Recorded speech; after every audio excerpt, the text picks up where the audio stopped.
FUTUREMAN Interviews. And today, friends, we have got my first guest, a good friend of mine, fantastic artist, Mr. Eli Reskov. Welcome.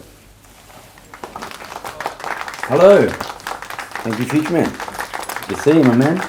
That's not socially distant, people.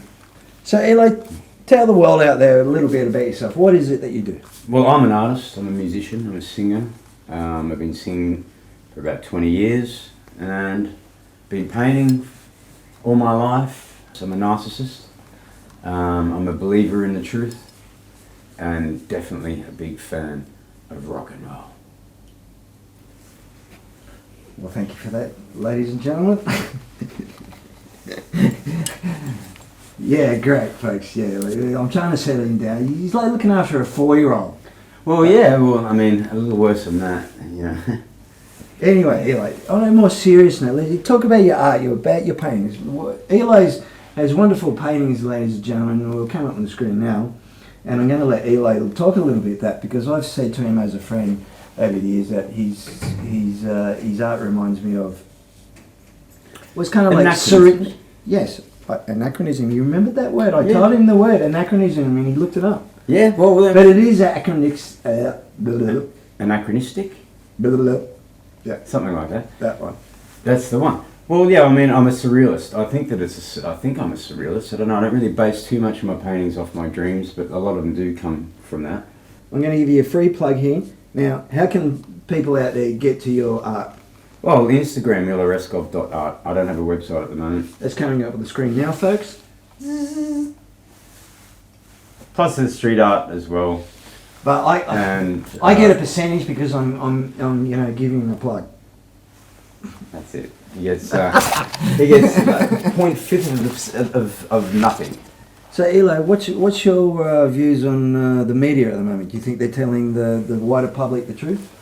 Definitely not. Most of it is an agenda, no matter what.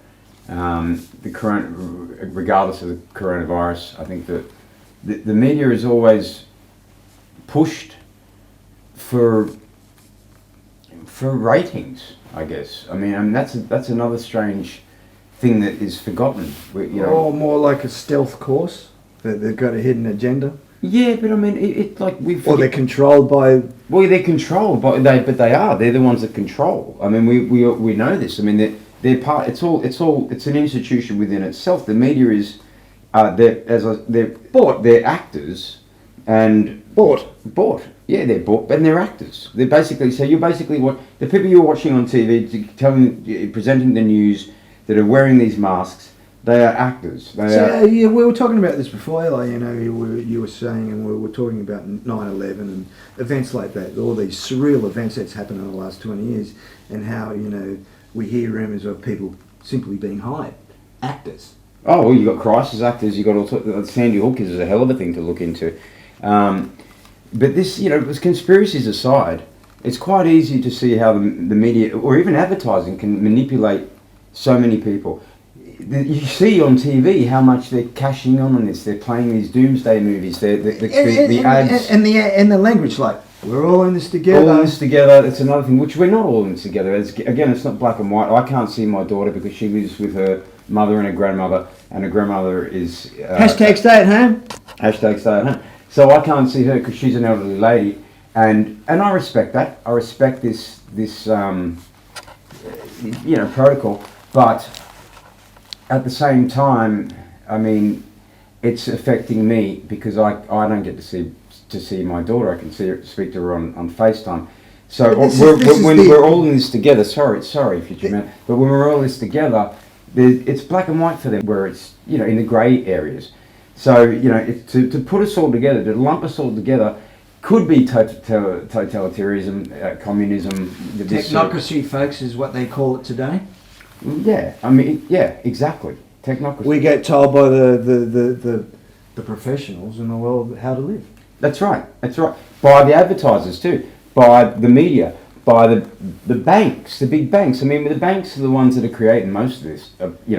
Always keeping people in debt. Money doesn't exist. If money existed, it would be bartering, and we would get a lot more done by bartering.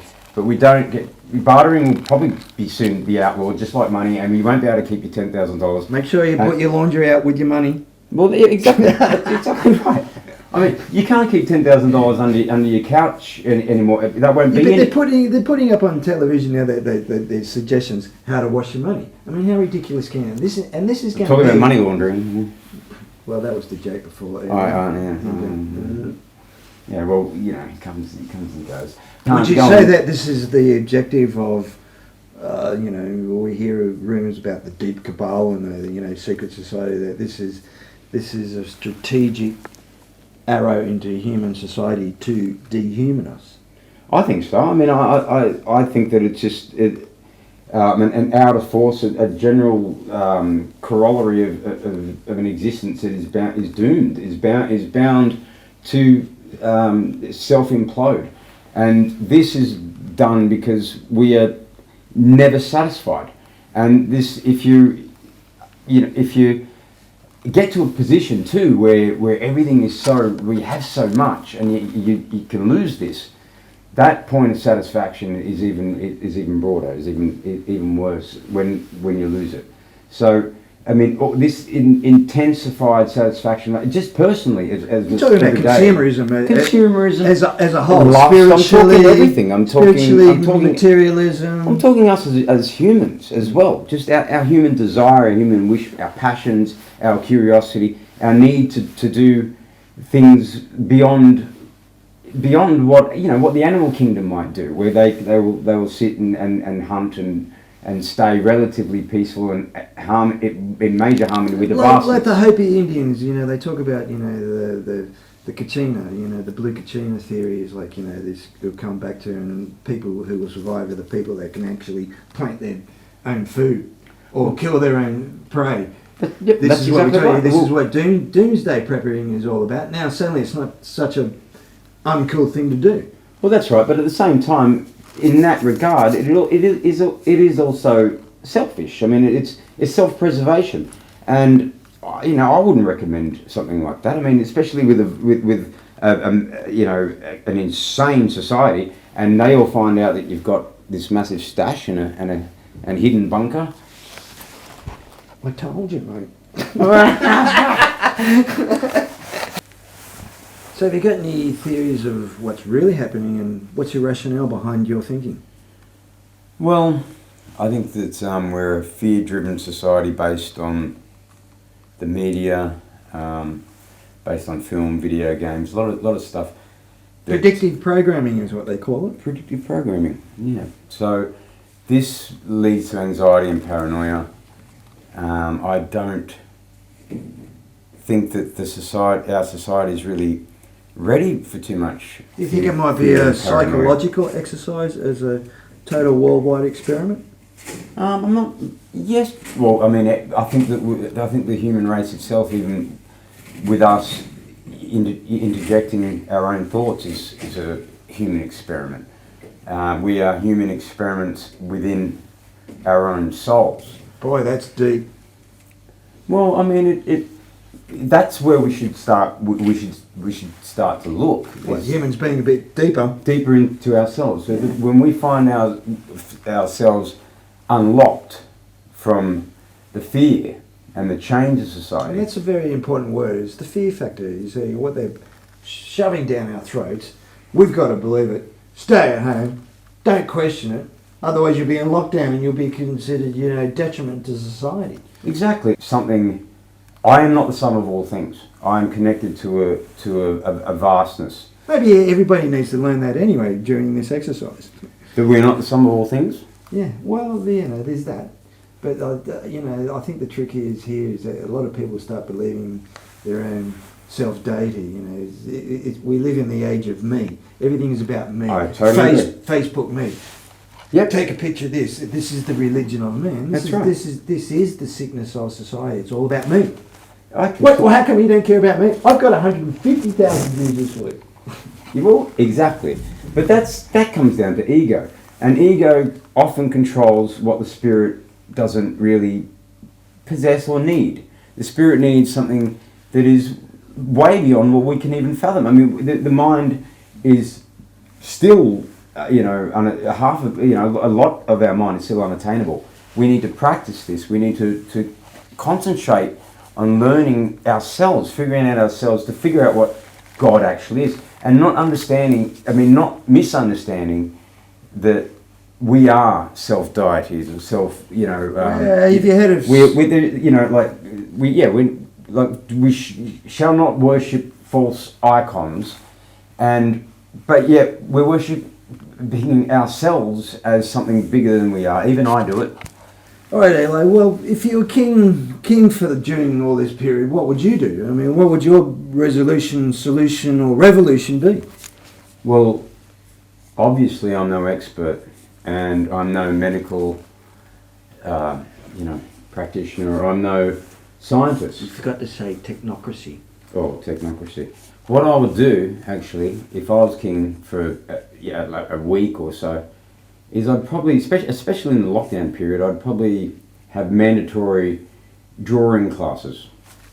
I'd have people sit down with a pen or a pencil or whatever. I know they can't Get outside of themselves. Well, I know I know that most people think they can't draw or anything. I'm terrible at maths. Okay. But this is what I do. If I was king, hypothetically, this is what I would do. So I would have a class for basically everyone in society, where they would sit down for this period of lockdown and draw some stuff. Yeah, if they drew some stuff, then they would pay attention to I shapes. think people are becoming more like that anyway. Like I went to the shops the other day, and Mum goes, I want to play Scrabble. So I'm going to the shops, folks, and trying to get Scrabble. So you're going to make up words. No, I went to Kmart, and every board game is sold out. So what that says to me is, I go, oh right, so people are back into jigsaw puzzles for real, and and all those stuff that we play over holidays. Well, it's a long holiday, folks. Well, yeah, so exactly. So board games and jigsaw puzzles don't really do it so much. I'm suggesting drawing. I mean, I know this just sounds strange because I really don't have any other answer. To basically check things out, to see things, to look at things. When you draw something from life, observation skills. You have observation skills, and these observation skills will make you see the holes in all the shit that's going on right now. Thank you. So Eli, you have a beautiful little girl. Her name's Evelyn, folks. She's the most gorgeous little thing. I saw her when she was about 2 years old. Just a bundle of joy. What would you say to Evelyn when she gets to say around about 20 years of age, and you tell her that what the world went through as a whole and how it affected society? What would you say? And then, given that, what would you say is, or what would you give as the best advice for her future man in light of that? Well, I'd have to say that in order to discuss what is happening right now, in 15 years' time, I think she will know better than what we do. What generation is that? She's 5 years old. Do we go back after Z generation? Do we go back to A generation? I think that. Well, yeah. Well, I mean, look, man. I think this is just the beginning. So in 15 years' time, we'll know a lot more of what the repercussions. Are you saying we're going through a renaissance? Quite the opposite. We could start that. That's what I would like to do. But what we're actually going through is a digital age. We're actually going through the real virus, the screen. No, we're actually becoming digitized. I understand the irony of us talking on screen, and I'm calling the true virus a screen. But it really is the screen. We become addicted to screens. We become addicted to looking at ourselves in the third person. I'd tell my daughter, in 15 years' time, which hopefully it's not going to be as corrupt or strange as it is right now, just to always be yourself. No matter what you can do in life, is be yourself. That's the first thing. That's your ticket. Okay. Second question was. I just want to say, get off, and basically, thanks for being on the show, Eli. It's been a pleasure. You've been a wonderful first guest, ladies and gentlemen. Claps for Eli. Thank you very much. Thank you very much. Thank you. Thank you. Thank you. Thank you, future man. Thank you, mate.